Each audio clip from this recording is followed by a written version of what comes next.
Guys, birthday na ni Kay! Happy birthday, Kay! Birthday na ni Kay! Birthday na ni Kay! Kaso may kailangan ako sabihin sa'yo, Kay.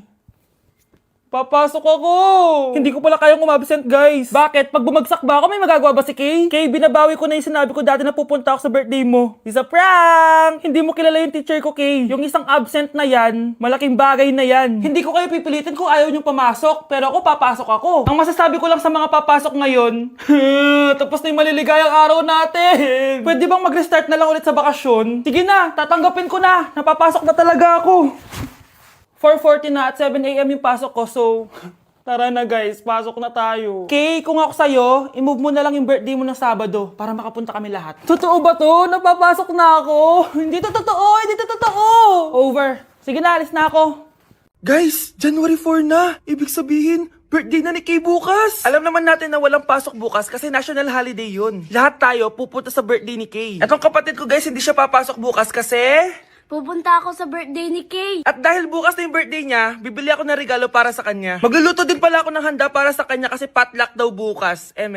Guys, nandito na kami sa mall kasi mamimili na ako ng regalo para kay Kay. Hindi ko nga alam kung anong re-regalo ko sa kanya. Kung sapatos ba, cellphone, tablet, bahay, kondo. Nasa grocery kami ngayon kasi ipagluluto natin si Kay ng spaghetti. Kasi birthday nga niya, di ba? Next na handa is mawawala ba sa birthday ang Shanghai? Tara, bili tayo ng ingredients. Guys, nasaraduhan na tayo ng mall. Uwi na tayo, tara. Guys, ito na pala si Kay eh. Ang hindi ko Kay yang mawala. Charan! So, ito yung mga regalo ko para kay Kay. So, unahin natin dito. Ano kayang laman neto? So, binilang ko siya ng deodorant. Kailangan ko bang explain ko para saan to? Next naman natin ito, guys. So, guys, binilang ko siya ng shoes. Sabi niya kasi favorite color niya yung blue, kaya binilang ko siya ng pink. At ito na, guys. Naubos pera ko dito. Kita niyo naman yung logo na yun, no? May kagat yung mansanas, oh. Ano kaya laman neto? iPad? iPhone?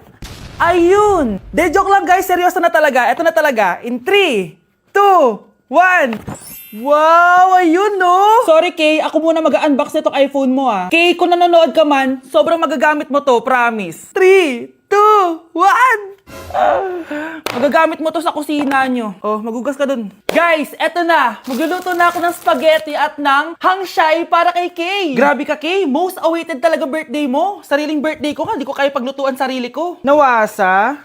Oh, well. Lagyan natin ng asin. Lagay na natin. Ginagawa na ni Honey Bunch yung sauce, guys. Tikman natin, guys, yung ginawa naming sauce. Pangit lasa. Next, nalulutuin natin itong hangshai. Charan! Simpleng handaan lang to para kay Kay. Tikman na natin. Guys, hindi pa talaga to yung birthday celebration ni Kay. Kasi ang balita ko, bukas, bongga daw yung birthday party niya. Kaya abangan niyo yun. Sarap. Okay, class, kamusta New Year niyo? Aba, ba't wala pumasok? Oh, tama naman, January 5. Ma'am, present. Oh, Scarlett, pati ko lang pumasok, ha? Nasaan mga kaklase mo? Ayun, ma'am. Lahat sila nasa birthday ni Kay. Ha? Nag-usap-usap silang lahat sa GC na hindi sila papasok ngayong January 5 kasi nga, birthday ni Kay. Sino ba yung Kay na yan, ha? Ewan ko din, ma'am. Invited nga daw ako pero hindi ako pumunta kasi hindi ko naman siya kilala. Humanda silang lahat sa akin bukas. Ikaw, perfect ka na sa akin sa quiz at assignment. Yes! Buti na lang, hindi ako pumunta sa birthday nung Kay na yun. Hello, class? Ay, good morning, ma'am. Walang good sa morning! Sinong nagsabi sa inyo na huwag kayo lahat pumasok kahapon? May nakita kami sa TikTok, ma'am. Wala daw pasok kasi birthday ni Kay. Ah, TikTok? Mas naniniwala kayo doon kesa sa akin? Nag-announce ba ako? Lahat kayo, ia-absent ko at ibabagsak ko sa quiz. Si Scarlett lang ang may grade dahil siya lang ang nandito kahapon. Ayan, buti nga sa inyo. Ano, nag-enjoy ba kayo sa birthday ni Kay? Birthday ni Kay! Birthday ni Kay! Eh di happy birthday! Sino ba kasi yung Kay na yan, ha? Ako, si Kay.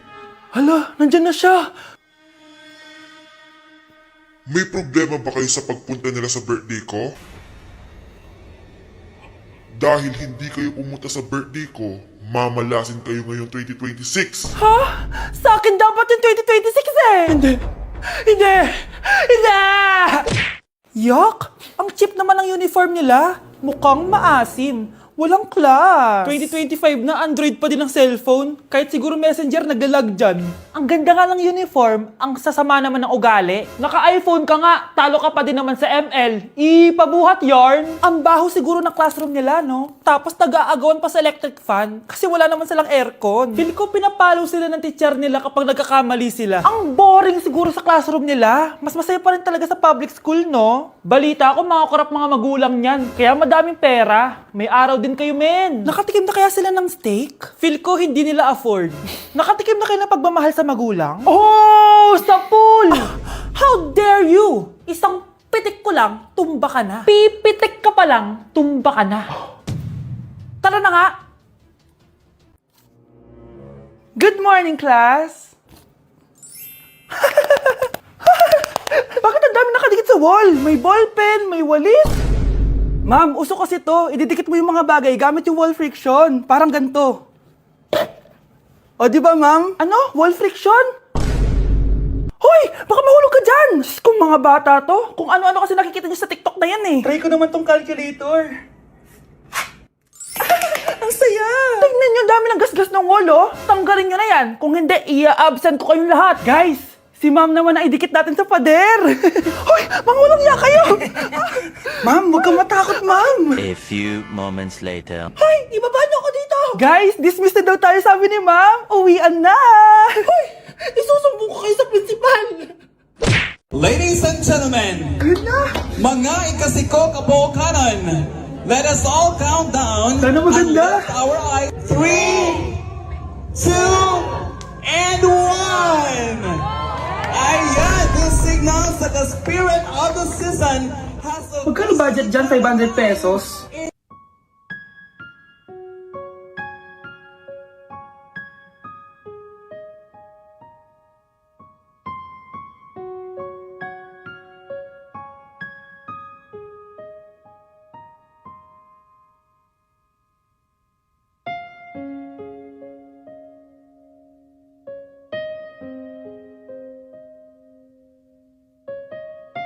Okay, class! Namiss nyo ba ako? Bumalik na si ma'am! At dahil first meeting natin, hindi muna ako magli-lesson. Gusto nyo ba yon? Ma'am, pwede po kami kumain sa kantin? Sure! Oh, yung mga gustong kumain, kumain na. Gawin nyo na lahat ng gusto nyong gawin. Basta, today lang yan ha. Next week, magli-lesson na tayo. Grabe, ang bait talaga ni ma'am, no? True, be. Kaya favorite ko yan si ma'am eh. Tara na, kain na tayo. Okay, class. What is the powerhouse of the cell? Scarlett? Ano ba yun? Starts with letter M. Mitochondria? Very good! Kaya mo naman pala eh. Thank you, ma'am. O, class, mag-e-exam kayo ha. Dinalian ko na to para sa inyo. Lahat ng nasa lesson natin, nandito. Okay, get one and pass. Oo nga, ang dali lang. Makaka-perfect pa ata ako. A few moments later. Okay, time's up. Pass your papers.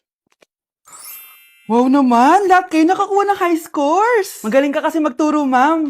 Okay, class, dahil Friday ngayon, gusto ko mag-enjoy kayo sa weekends. Kaya naman, hindi ako magbibigay ng assignment. Yes, thank you, ma'am. Makakagala ako. At isa pa, class, malapit na mga anak si teacher, oh. Magli-leave muna ako ng ilang months. Ha? Habang wala ako, si Ma'am Diana muna ang papalit sa akin. Maging mabait kayo sa kanya, ha? Hi, class. Namiss niyo ba ako? At dahil first meeting natin, may surprise quiz kayo. Nandito na naman yung pet peeve ko. Hindi! Hindi! Gusto ko lang maging malinaw sa inyo na dito sa klase ko, ako ang nasusunod. Naintindihan? Ma'am, ito po yung assignment ko. Anong klaseng assignment to? Parang ginawa lang ng bata. Mababa lang grades mo dito, ah. Pinaghirapan ko yung assignment na yun. Sino ang pambansang bayani natin? Ma'am, Scarlett. Ang pambansang bayani natin ay si... Oops! Napakabagal mo sumagot. Ang pambansang bayani natin. Straight to the point ang kailangan ko sagot. Ayusin yung sumagot, ha? Hindi na kayo elementary. Opo, ma'am. Pinayagan ba kita kumain sa loob ng klase ko? Ma'am. Akin na yan. Kung ayaw niyong binabastos kayo, wag niyo akong bastusin. Oo, be. Kain tayo sa labas mamaya, ha? Hala, galit na si ma'am. Umalis lang ako saglit, ganyan na kayo. First meeting pa lang natin, pinapakita nyo ng mga ugali nyo. Buti pa yung kabilang section, tahimik lang. Kayo na ata ang worst section na napuntahan ko. Kung kami ang worst section, ikaw ang worst teacher. Ah, sorry po, ma'am. At dahil dyan, bibigyan ko kayo ng maraming assignment. Ma'am? Oh, Scarlett, kamusta ka? Sana ikaw na lang ulit teacher namin. Ang sungit ng bago naming teacher eh. Hayaan mo. Next quarter, ako na ulit ang magiging teacher nyo. Talaga, ma'am? Thank you, Lord!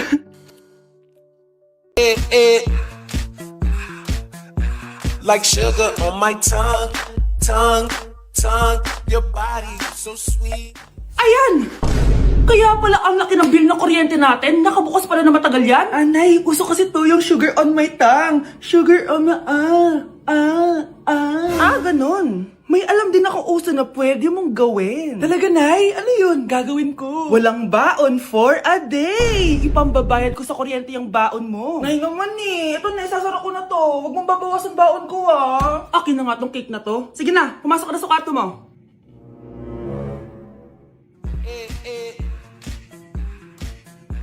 Like sugar on my tongue, tongue, tongue. Anak, nakita mo ba yung cellphone ng tatay mo? Nilagay ko dun sa loob ng kabaong niya bago siya ilibing. Ha? Ba't mo naman ginawa yun, anak? May mga importante laman dun. Baka sakaling buhay pa siya para matawagan niya ako. Ay, Diyos ko talaga tong batang to.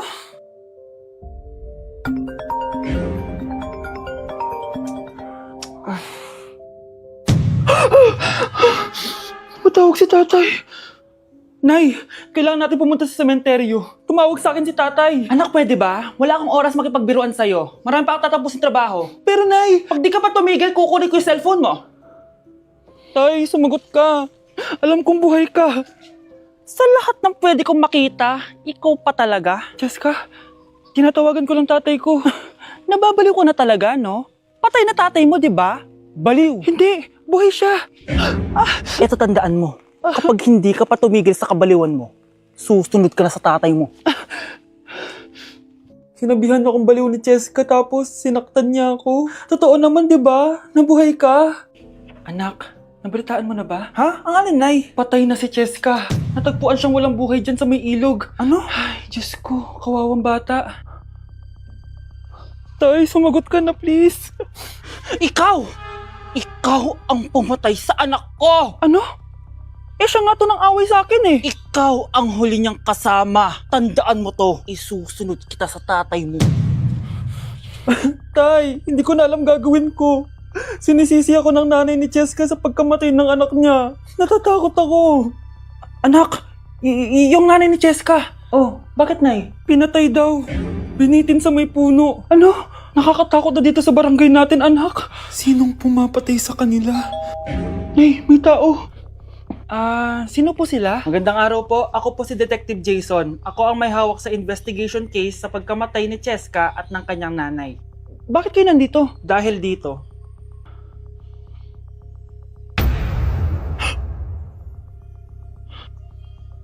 Nay, ikaw pumatay sa kanila? Oo, anak.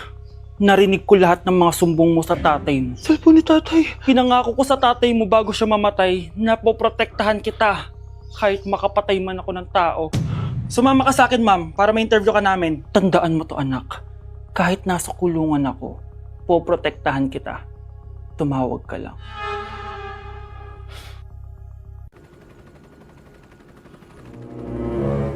OMG, grabe yung baha, oh. For sure, marami naman nakurakot si Dad. Paldo!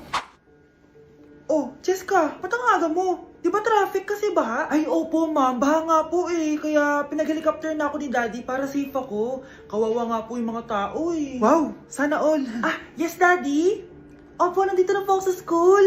Yung baon kong 1 million ha, send mo na. Ha? 1 million yung baon niya? No! Binasa mo yung Chanel bag ko! Sorry, Cheska. Alam mo ba kung magkano to, ha? 600,000 to! Mas mahal pa to sa bahay nyo! Napakamahal naman yan. Whatever. Papabili na lang ulit ako. Salamat ka, mabait ako. Nahiya naman tong 300 peso na bag ko. Be, tara sa kantin. Nag-crave ako ng siomay tsaka ng kwek-kwek. Tara. Pwede bang sa Wolfgang na lang tayo mag-lunch? Hindi kasi ako sanay sa mumurahing pagkain.